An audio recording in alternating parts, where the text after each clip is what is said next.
Hay algo que me tomó muchos años entender, algo que cambió completamente mi relación con el dinero, con el trabajo, con la manera en que veo cada moneda que entra y sale de mis manos. Y es que durante mucho tiempo, como quizás te pasa a ti en este momento, yo creía que la fe y las finanzas eran dos mundos separados, que hablar de dinero era algo mundano, casi sucio, algo que no debía mezclarse con lo espiritual, pero estaba profundamente equivocado. Y hoy quiero compartir contigo lo que descubrí, porque sé que hay muchas personas allá afuera que están luchando. Personas que trabajan duro, pero el dinero nunca alcanza. Personas que sienten que por más que se esfuerzan, algo siempre sale mal. Personas que viven con esa angustia constante de no saber cómo van a llegar a fin de mes. Si eres una de esas personas, quiero que sepas que este mensaje es para ti y quiero que sepas que hay esperanza. La Biblia es el libro que muchos tienen en sus casas, pero pocos realmente estudian. Contiene una sabiduría financiera que supera cualquier libro de economía moderna. Los principios que encontramos en sus páginas han funcionado durante miles de años, en todas las culturas, en todas las épocas. Y la razón es simple. Fueron diseñados por quien creó todo, incluyendo los recursos, incluyendo el trabajo, incluyendo la capacidad humana de producir y multiplicar. El primer hábito que quiero compartir contigo es quizás el más contraintuitivo de todos, pero también el más poderoso. Se trata de dar antes de recibir. Sé lo que estás pensando. ¿Cómo voy a dar si apenas tengo para mí mismo? ¿Cómo voy a soltar algo cuando estoy tratando desesperadamente de acumular? Pero precisamente ahí está el misterio. La Biblia nos enseña que hay una ley espiritual que funciona de manera opuesta a la lógica humana. Cuando damos, activamos algo en el universo. Cuando soltamos con generosidad, abrimos canales que estaban cerrados. No se trata de dar para manipular a Dios o para comprar bendiciones. Se trata de entender que el dar nos libera de la esclavitud del dinero. Nos recuerda que somos administradores, no dueños. Nos conecta con un flujo de provisión que va más allá de nuestros propios esfuerzos. Yo recuerdo una época en mi vida en que estaba pasando por una situación económica muy difícil y alguien me habló de este principio. Mi primera reacción fue de incredulidad. ¿Cómo voy a dar si no tengo? Pero algo en mi interior me dijo que lo intentara. Y empecé pequeño, muy pequeño, pero empecé. Y lo que sucedió después, no puedo explicarlo con palabras. No fue que de repente me cayó dinero del cielo, fue algo más profundo. Mi relación con el dinero comenzó a cambiar. Mi angustia comenzó a disminuir. Y poco a poco, de maneras que nunca hubiera imaginado, las puertas comenzaron a abrirse. El segundo hábito tiene que ver con algo que la Biblia llama diligencia. Y esta palabra es mucho más profunda de lo que parece. Ser diligente no es simplemente trabajar duro, es trabajar con propósito, es trabajar con excelencia, es hacer cada tarea, por pequeña que sea, como si la estuvieras haciendo para Dios mismo. La Biblia dice que la mano de los diligentes enriquece. No dice que la mano de los que tienen suerte. No dice que la mano de los que nacieron en familias ricas. Dice que la mano de los diligentes. Eso significa que hay algo en tu control. Hay algo que puedes hacer hoy, mañana, cada día, que va a cambiar tu situación. He conocido personas que esperan que su situación económica cambie, pero no están dispuestas a cambiar sus hábitos de trabajo. Esperan resultados diferentes haciendo exactamente lo mismo. Pero la diligencia implica levantarse cuando otros duermen. Implica seguir trabajando cuando otros se rinden. Implica buscar maneras de mejorar, de aprender, de crecer. No es esclavitud al trabajo, es excelencia en el trabajo. Hay una diferencia enorme. El tercer hábito es uno que nuestra sociedad moderna ha olvidado casi por completo. Se llama contentamiento. Y antes de que pienses que esto significa conformismo o falta de ambición, déjame explicarte. El contentamiento bíblico no significa que no debas desear mejorar tu situación. Significa que mientras trabajas por mejorar, encuentras paz en donde estás. Significa que no permites que la falta de ciertas cosas te robe la alegría de las cosas que sí tienes. Significa que dejas de compararte constantemente con otros y empiezas a agradecer tu propio camino. La falta de contentamiento es una de las principales causas de los problemas financieros. Compramos cosas que no necesitamos con dinero que no tenemos para impresionar a personas que ni siquiera nos importan. Vivimos en una carrera constante por tener más, por aparentar más, por demostrar algo que en el fondo sabemos que es vacío. Pero cuando aprendes el arte del contentamiento, algo mágico sucede. Dejas de gastar en cosas innecesarias. Empiezas a valorar lo que realmente importa. Y paradójicamente es desde ese lugar de paz que las verdaderas bendiciones comienzan a llegar. El cuarto hábito tiene que ver con la planificación. La Biblia está llena de ejemplos de personas que planificaron sabiamente para el futuro. José en Egipto es quizás el más conocido. Durante 7 años de abundancia, guardó provisiones para los 7 años de escasez que vendrían después. No fue improvisación, fue planificación divina ejecutada con disciplina humana. Y gracias a esa planificación, no solo él sobrevivió, sino que salvó a naciones enteras. ¿Cuántos de nosotros vivimos sin ningún plan financiero? ¿Cuántos gastamos todo lo que entra sin pensar en el mañana? ¿Cuántos esperamos que las emergencias simplemente no sucedan porque no tenemos cómo enfrentarlas? Pero la sabiduría bíblica nos llama a ser como la hormiga, que guarda en verano para tener en invierno. Nos llama a pensar a largo plazo. Nos llama a ser previsores, no imprudentes. Esto no significa vivir con miedo al futuro. Significa vivir con sabiduría en el presente. Significa que de cada ingreso que recibas, apartes algo para tiempos difíciles. Significa que tengas claridad sobre tus gastos, tus deudas, tus metas. Significa que dejes de vivir a ciegas y empieces a caminar con un mapa. El quinto hábito es evitar las deudas innecesarias. La Biblia dice que el que toma prestado es esclavo del que presta. Y esa es una verdad que millones de personas experimentan cada día. La esclavitud moderna no viene con cadenas de hierro. Viene con tarjetas de crédito, con préstamos con intereses abusivos, con la trampa del compre ahora y pague después. Yo no estoy diciendo que toda deuda sea mala. Hay deudas que pueden ser herramientas para crecer, como una deuda para educación o para un negocio bien planificado. Pero las deudas de consumo, esas que contraemos para comprar cosas que no necesitamos, esas son cadenas que nos atan y nos impiden avanzar. Cada peso que pagas en intereses es un peso que no puedes usar para construir tu futuro. Cada deuda que cargas es un peso que te hace caminar más lento. Si estás endeudado en este momento, no te desesperes. Pero sí toma la decisión hoy de comenzar a salir de esa esclavitud. Haz un plan, prioriza, sacrifica lo temporal para ganar lo permanente. Y sobre todo, no sigas cavando el hoyo más profundo.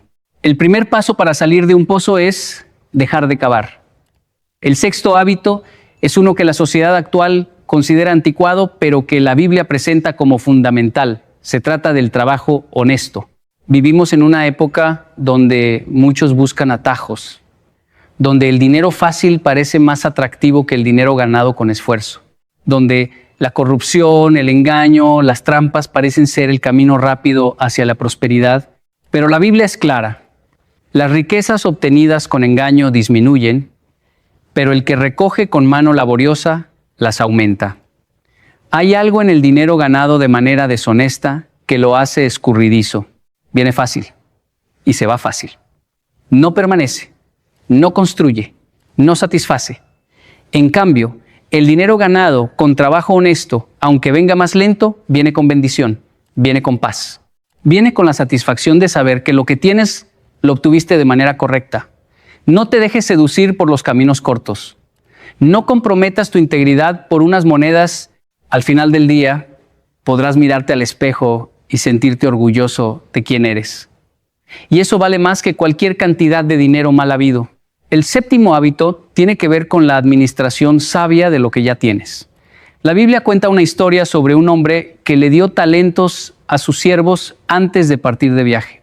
A uno le dio 5, a otro 2 y a otro 1. Los primeros 2 multiplicaron lo que recibieron. El tercero simplemente lo enterró por miedo.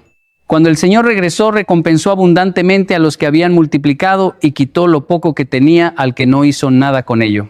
Esta historia tiene muchas enseñanzas, pero una de las principales es esta: Dios te ha dado recursos.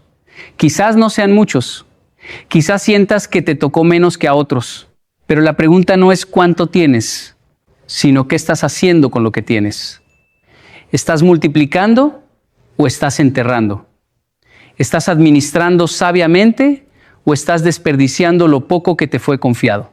He conocido personas con ingresos enormes que viven en problemas financieros constantes porque no saben administrar. Y he conocido personas con ingresos modestos que viven con dignidad y paz porque han aprendido a multiplicar cada peso. La diferencia no está en cuánto entra, la diferencia está en cómo lo manejas. El octavo hábito es buscar sabiduría antes de tomar decisiones financieras importantes. La Biblia dice que en la multitud de consejeros hay seguridad. ¿Cuántas personas han perdido todo por tomar decisiones impulsivas? Por invertir en algo sin investigar. Por confiar en promesas de riqueza rápida que resultaron ser estafas. Por no escuchar a quienes tenían más experiencia. La humildad de buscar consejo es una de las marcas de las personas verdaderamente sabias. No creen que lo saben todo, no se lanzan a ciegas, preguntan, investigan, escuchan y solo después de haber considerado múltiples perspectivas, toman sus decisiones. Eso no garantiza que nunca cometerán errores, pero reduce dramáticamente las probabilidades de desastres evitables. Si estás considerando una inversión importante, una compra grande, un cambio de trabajo, un negocio nuevo, no te apresures. Busca a personas que hayan caminado ese camino antes. Escucha tanto a los que tuvieron éxito como a los que fracasaron. Aprende de la experiencia de otros para no tener que pagar el precio de aprender solo de tus propios errores. El noveno hábito es algo que la Biblia llama fidelidad en lo poco. Antes de que Dios te confíe mucho, quiere ver cómo manejas lo poco. Muchas personas sueñan con ganar la lotería, con recibir una herencia, con que les llegue una gran suma de dinero que resuelva todos sus problemas.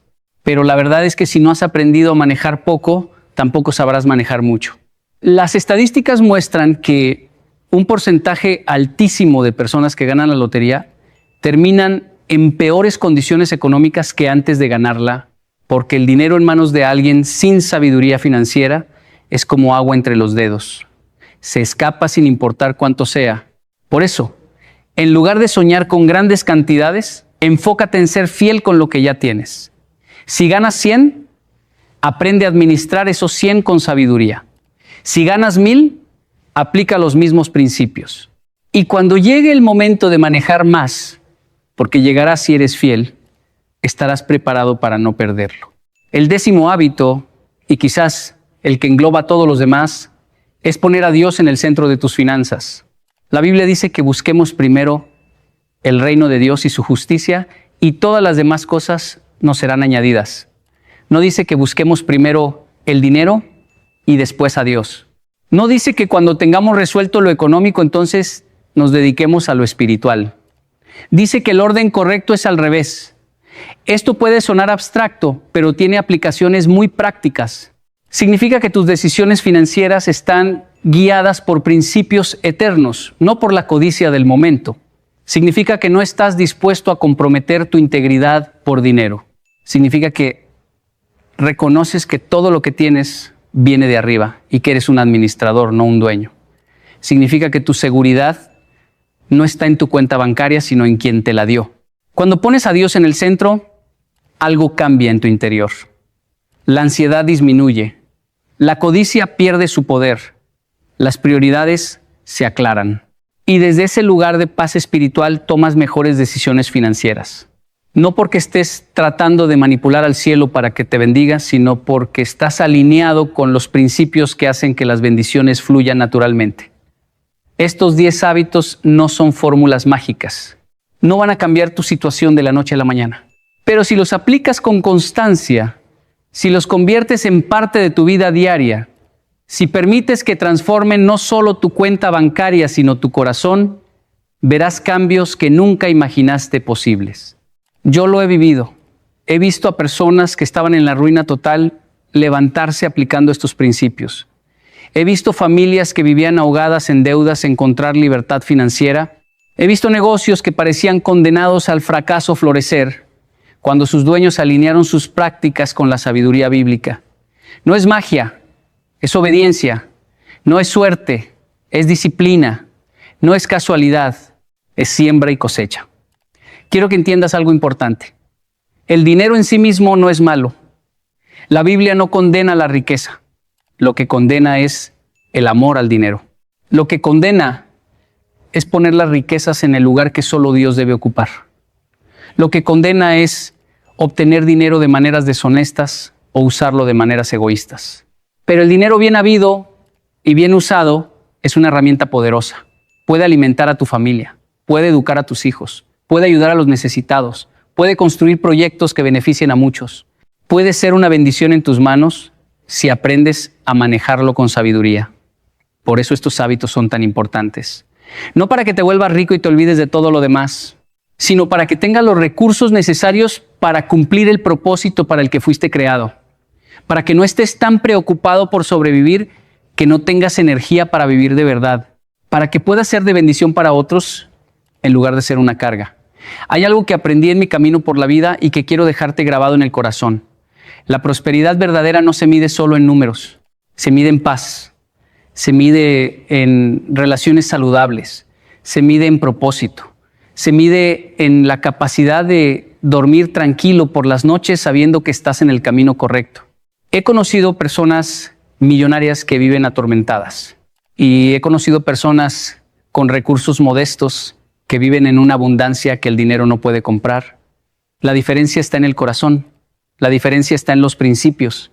La diferencia está en haber entendido que la vida es mucho más que acumular cosas. Pero también he visto el otro extremo. Personas que espiritualizan la pobreza como si fuera una virtud. Que creen que ser pobre los hace más santos. Que rechazan la prosperidad como si fuera algo sucio. Eso tampoco es bíblico. Dios quiere que tengas lo necesario y más. Quiere que prosperes. Quiere que tengas para dar. Pero quiere que esa prosperidad venga acompañada de sabiduría, de generosidad, de un corazón que reconoce de dónde vienen todas las cosas buenas. Así que, si estás pasando por dificultades económicas en este momento, no te desesperes. Hay un camino. Estos hábitos que te he compartido son ese camino. No son atajos. No son promesas de riqueza instantánea. Son principios probados por el tiempo que, si los aplicas con paciencia y constancia, transformarán tu situación. Empieza hoy, no mañana, no cuando las cosas mejoren. Hoy, con lo poco o mucho que tengas, con la situación en la que estés, da el primer paso, y luego el segundo, y luego el tercero, y antes de que te des cuenta, estarás en un lugar completamente diferente. La Biblia está llena de historias de personas que pasaron de la escasez a la abundancia, de personas que estaban en el fondo y fueron levantadas, de personas que parecían no tener esperanza y terminaron siendo ejemplos de prosperidad. Y si Dios lo hizo con ellos, puede hacerlo contigo. No estás solo en este camino, no estás abandonado, no estás destinado a vivir siempre en estrechez. Hay un propósito para tu vida que incluye tener los recursos necesarios para cumplirlo. Y ese propósito se activa cuando decides vivir de acuerdo a los principios que te fueron dados desde el principio de los tiempos. Yo creo en ti, creo en tu capacidad de cambiar. Creo que si has llegado hasta aquí escuchando este mensaje, no es casualidad. Hay algo en tu interior que está listo para despertar. Hay una semilla de transformación que está esperando ser regada. Y hoy, con estas palabras, con estos principios, estás recibiendo el agua que esa semilla necesitaba. Levántate. Sacúdete el polvo de los fracasos pasados. Deja atrás la vergüenza de los errores cometidos. Hoy es un nuevo día. Hoy es el primer día del resto de tu historia financiera. Y esa historia puede ser completamente diferente si decides vivirla de acuerdo a la sabiduría que nunca falla. El dinero va y viene. Las circunstancias cambian. Los mercados suben y bajan, pero los principios permanecen. Y quien construye su vida financiera sobre principios eternos, construye sobre roca, no sobre arena. Y cuando vengan las tormentas, porque vendrán, su casa permanecerá en pie. Eso es lo que deseo para ti. No solo que tengas más dinero, aunque también lo deseo, sino que tengas la sabiduría para manejarlo.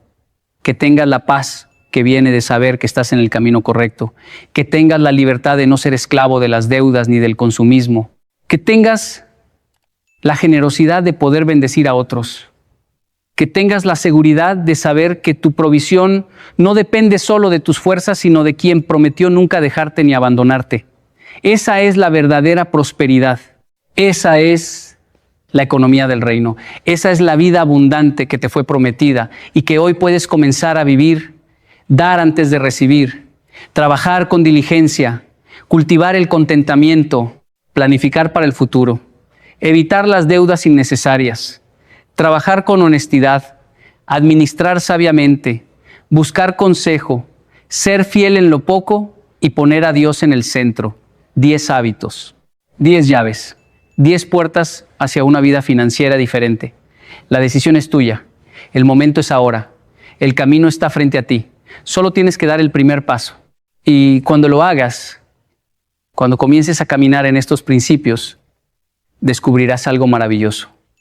Descubrirás que no estabas caminando solo, que había alguien a tu lado todo el tiempo, esperando que le permitieras guiarte.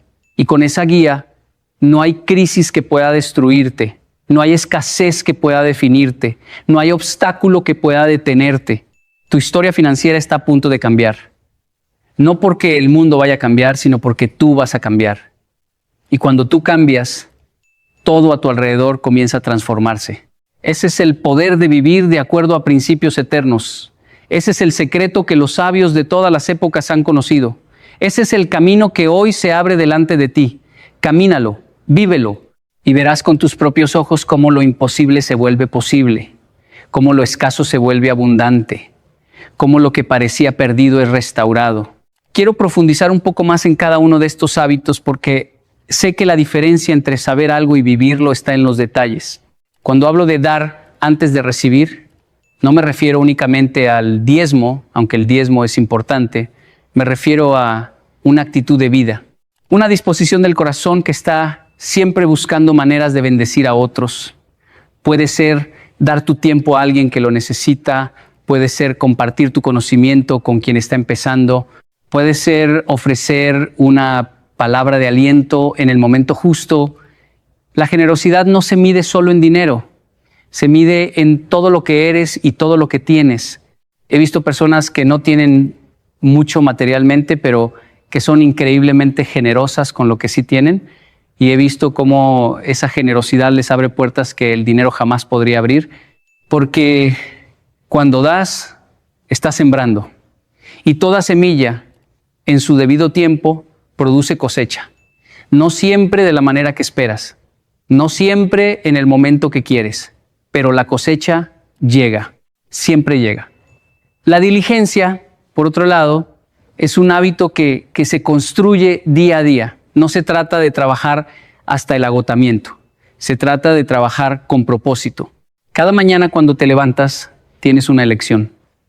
Puedes hacer lo mínimo necesario para sobrevivir o puedes dar lo mejor de ti en cada tarea. Los diligentes eligen lo segundo. No porque alguien los esté vigilando, sino porque entienden que su trabajo es una ofrenda. Es la manera en que contribuyen al mundo. Es su forma de dejar huella. Yo he pasado por trabajos que no me gustaban, trabajos que parecían no tener sentido, trabajos que sentía que estaban muy por debajo de mi potencial, pero aprendí que incluso en esos lugares la diligencia marca la diferencia. Las personas que trabajan con excelencia son notadas, las puertas se abren para ellas, las oportunidades las encuentran. No por suerte, sino porque han demostrado que son confiables, que entregan más de lo que se espera, que pueden ser promovidas a mayores responsabilidades. El contentamiento es quizás el hábito más difícil de cultivar en nuestra época. Vivimos bombardeados por publicidad que nos dice que necesitamos más, que lo que tenemos no es suficiente, que hay algo allá afuera que nos va a hacer finalmente felices. Y caemos en la trampa una y otra vez. Compramos el teléfono nuevo, el auto nuevo, la ropa nueva, pensando que esta vez sí, esta vez vamos a sentirnos satisfechos. Pero la satisfacción dura unos días, a veces unas horas, y luego volvemos a sentir ese vacío que nos empuja a buscar la siguiente compra. El contentamiento rompe ese ciclo. No porque te vuelvas conformista, sino porque aprendes a distinguir entre necesidades reales y deseos fabricados. Aprendes a disfrutar lo que tienes mientras trabajas por lo que quieres. Aprendes que la felicidad no está en las cosas, sino en las relaciones, en el propósito, en la paz interior. Y cuando llegas a ese punto, el dinero deja de controlarte, tú empiezas a controlarlo a él. La planificación financiera puede sonar aburrida,